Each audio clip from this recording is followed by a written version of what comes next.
You know what I've noticed? I haven't seen Christopher Lambert, who played Raiden for Mortal Kombat, in a long time. Where was he? Last time I saw him, he was in... Oh god.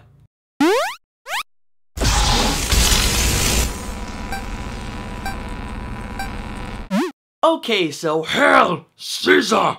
Ape!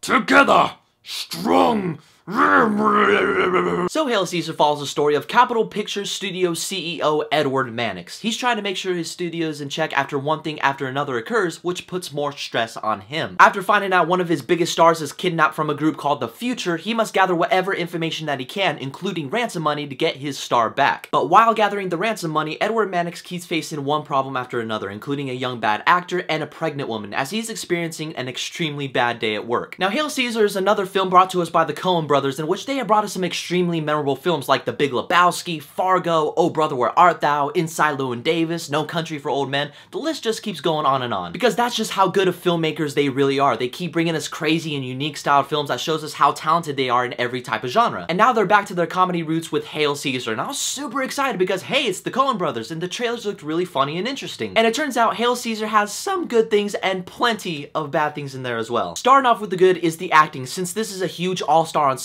everybody played their part really good. The main focus of any character was Josh Brolin's character, who, like I said, plays the CEO of a company, and you witness scene by scene he's putting more constrained stress on himself. Most of that had to do with George Clooney's character and him being kidnapped, where the other characters are either secondary characters or just extras. It will literally take me forever talking about how the other characters contribute into the story, but mainly it's about Josh Brolin and George Clooney. And this film is a crazy huge love letter to 1950s Hollywood, based on what was popular at the time, how these films were crafted, how the actors dressed and acted outside of their film. You can tell the Coen Brothers wanted to pay tribute to that. In just the title alone, you can tell because of the exclamation mark at the end. I mean, modern movies do that too, but not as much as the movies back in the 30s, 40s, and 50s. Plus, it was very cool watching a movie where the characters are making a movie. I mean, I don't know, I find it very intriguing how a movie can execute that. But me saying that it's the Coen Brothers' ultimate boner for old school Hollywood, I mean, which is all cool, but that doesn't mean that this film is for everybody. But I feel like this is a movie in which the hardcore film buffs are going to understand, people in the Hollywood industry are going to understand, so it's not going to reach out to everybody. Plus, not even that, the movie would do some major tone shifts as it switches from one actor's story to another, and you ask yourself, what is this film trying to do here? Because you can have, let's say, a huge love letter to Star Wars movies, but that doesn't mean that it's a great movie. And I know there's people out there who hate The Force Awakens, but if you don't like it, you don't like it. I mean, that's cool. Because I'm telling you first and foremost that Hail Caesar and it being a huge tribute to 50s Hollywood, it kind of derails itself in it being an actual story. A lot of the other side stories ended up losing focus on what's really happening plot-wise. It kind of took me out of the movie, really. I would lie to you if I told you I didn't doze off in the empty theater I was in. This movie kind of put me to sleep. But also the argument can be said, well, that's just how the Coen Brothers films are. They're different, they're unique, they don't really give a fuck about the audience, they just do it. They want to make a good film. Because they address that in the movie. I'm not gonna say which character says this due to spoilers, but they say it in a way where it covers the whole point of the film. To paraphrase it, the character says something about a film being made for artistic value, not necessarily following, as you would say, the status quo of a movie. And in that, I say this movie is a huge piece of art that the creators were trying to go for, and I love that, but that doesn't necessarily make it a good movie. Because in the end, Hail Caesar had good performances, was an extremely well-crafted film, and dove deep into how old school Hollywood was all about, but I feel this movie won't reach out to everybody due to the weird tone shifts and the secondary stories that kind of lose focus of the whole point of the movie. It's worth the watch, but I don't think it's worth checking out in theaters, because I say, if you want to see Hail Caesar, check it out on the first day of the Red Box release. Apes!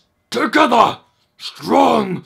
Anyway guys, I want to know what your thoughts are about Hail Caesar, and what is your favorite Coen Brothers film? Whatever it is, leave it down below. And as always, you can follow me on Twitter, Facebook, Instagram, and all that social media shit down below. Keep in contact with me, don't forget to hit that subscribe button, and as always, may the Force be with you.